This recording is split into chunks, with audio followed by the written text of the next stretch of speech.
Well, I can tell you at this point is earlier this morning, approximately 3 o'clock a.m., IMPD Southeast District officers responded to a report of a domestic disturbance with a weapon. The caller reported the man was, quote, going to kill them all, unquote. Officers located the female caller near Madison Avenue and East Southport Road. The caller told officers someone called her to inform her that her ex-boyfriend was possibly on his way over to her house and possibly going to kill her and the kids. Female exited the residence with 4 children, got into a car, and as she was leaving, the suspect arrived at that location. The suspect continued to follow the female. Someone called the police, and officers located her near the Madison and Southport Road location. Officers located the suspect vehicle a short distance away, attempted to stop the vehicle using their lights and sirens on their fully marked police vehicles. The suspect did not stop, and a short vehicle pursuit occurred. That vehicle pursuit terminated at the 1800 block of Portage Terrace when the vehicle stopped. The suspect exited the vehicle with a firearm in his hand. The suspect made multiple statements to police to, quote, shoot me, unquote. Officers gave multiple commands to the suspect to drop the firearm and to lay on the ground. At some point, the suspect fired his duty weapon, striking the suspect, at which point the suspect fell into the passenger seat of the vehicle. Officers were not able to see the suspect's hands, and after a brief period of time, they were able to make contact with the suspect and provide him with medical treatment. He was transported to Eskenazi Hospital, where unfortunately he passed away at the hospital. Detectives did locate a handgun on the passenger side of the vehicle. Detectives learned that the female and suspect have had an ongoing dispute over the past week where the suspect threatened to shoot her and commit suicide. No uninvolved citizens or officers were injured during this incident. Multiple officers were equipped with body-worn cameras which were activated during this incident. The Marion County Coroner's Office will be assisting and has made notification to the next of kin. They will release the deceased name once that's available. The Marion County Prosecutor's Office was on scene and assisting in the investigation. IMPD's Critical Incident Response Team responded to conduct the criminal investigation. The IMPD Internal Affairs Unit also responded and will conduct a separate and independent internal investigation into the incident, which will include the vehicle pursuit.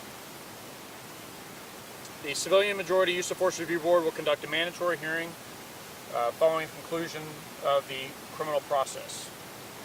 The Police Officer Support Team responded to provide peer support. IMPD Chaplain's Office and Victim Assistance responded and is assisting those on scene.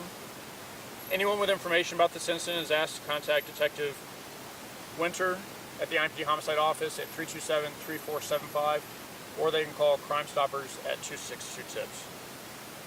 Those are the facts as we know them. I do want to add,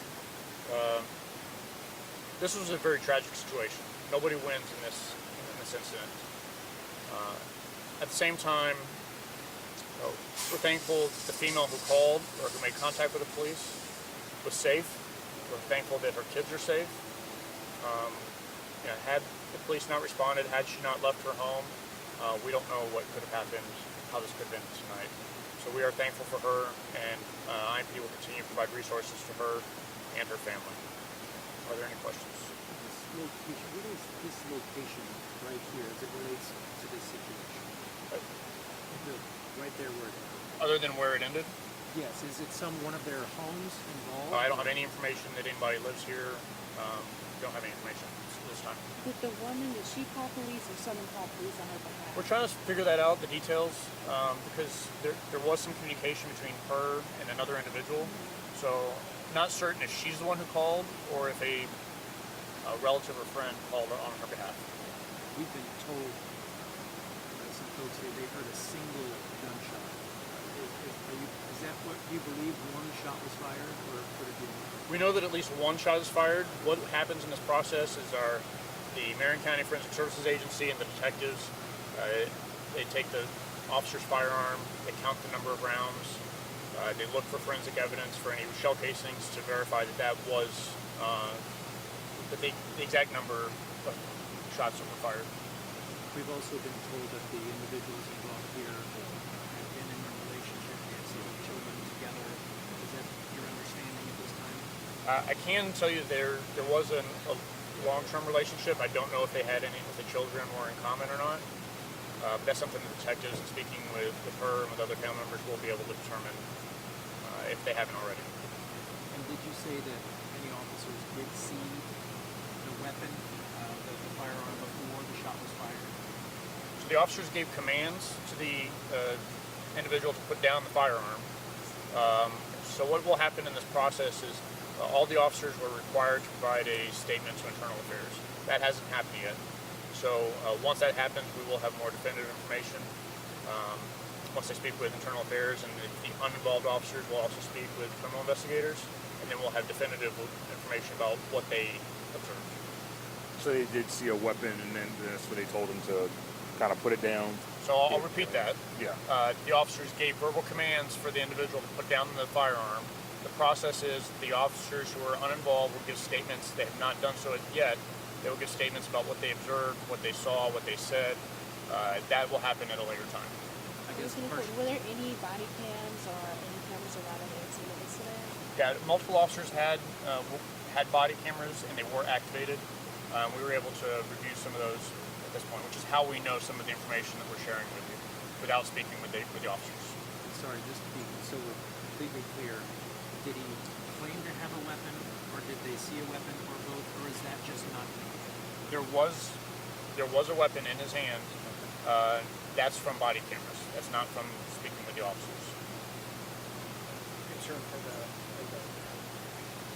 domestic aspect of this, just concern for the children and for the lady involved.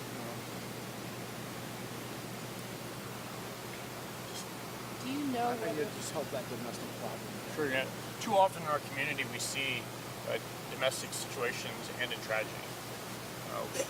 As tragic as this incident is, a life was lost tonight.